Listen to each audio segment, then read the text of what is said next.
Ready. Paragraph start. देशाचे भवितव्य केवळ इंदिरा काँग्रेसच्याच हातात सुरक्षित आहे.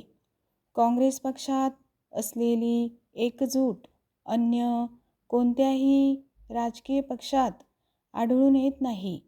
म्हणून देशाला टिकवायचे असेल तर काँग्रेस टिकवली पाहिजे, असे कळकळीचे आवाहन मुख्यमंत्री शंकरराव चव्हाण यांनी येथे काँग्रेस कार्यकर्त्यांच्या मेळाव्यात बोलताना केले. अमरावती जिल्हा शहर काँग्रेसद्वारा सहकार बोर्डाच्या सभागृहात आयोजित कार्यकर्त्यांच्या मेळाव्यास संबोधित करताना नामदार चव्हाण म्हणाले, अंतर्गत मतभेद आता कार्यकर्त्यांनी बाजूला ठेवायला पाहिजेत.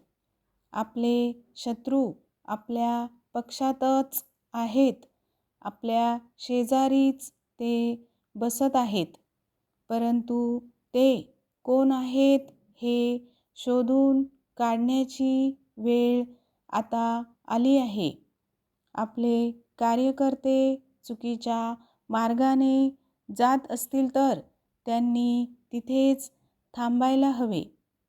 दारिद्र्य रेषेखालील गरिबांच्या उत्थानाकरिता करोडो रुपये खर्च केला जातो, परंतु त्यातील बराचसा पैसा मध्येच गडप केला जातो.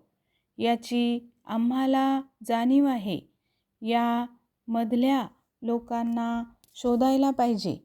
पक्ष कार्यकर्त्यांनी खेड्यात जाऊन काम करायला हवे. खेड्यातील जनतेच्या मनात विश्वास निर्माण केला पाहिजे. आपले कार्यकर्ते केवळ 6 महिनेच हे काम करतात व 4.5 वर्ष स्वस्थ बसतात. परंतु हा क्रम आता बदलविला पाहिजे. हा क्रम बदलविला तरच जनतेचा विश्वास संपादन होईल आणि निवडणुकीत अवास्तव भोंगाडेही वाजवावे लागणार नाहीत, असेही नामदार चव्हाणांनी टाळ्यांच्या कडकडाटात सांगितले. अमरावती जिल्हा हा कार्यकर्त्यांची खाण आहे.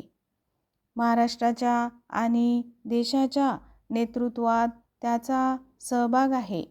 परंतु त्याला आलेला आळस आता झटकून टाकला पाहिजे आणि पक्षासमोर येणारी आव्हाने पेलण्यास सामोरे गेले पाहिजे, असे आवाहनही मुख्यमंत्र्यांनी केले.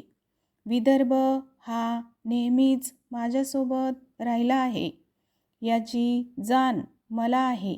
विदर्भाचा औद्योगिक विकास अजूनही हवा त्या प्रमाणात झाला नाही. विदर्भाच्या जनतेने तसे प्रयत्न करावेत. मी त्यांच्या पाठीशी आहे, असा विश्वासही मुख्यमंत्र्यांनी या प्रसंगी व्यक्त केला. कार्यक्रमाच्या प्रारंभी अमरावती जिल्हा काँग्रेसचे अध्यक्ष भाऊसाहेब भेले यांनी आपल्या भाषणात अमरावती जिल्ह्यातील दुष्काळी परिस्थितीचा आढावा घेतला. स्टॉप.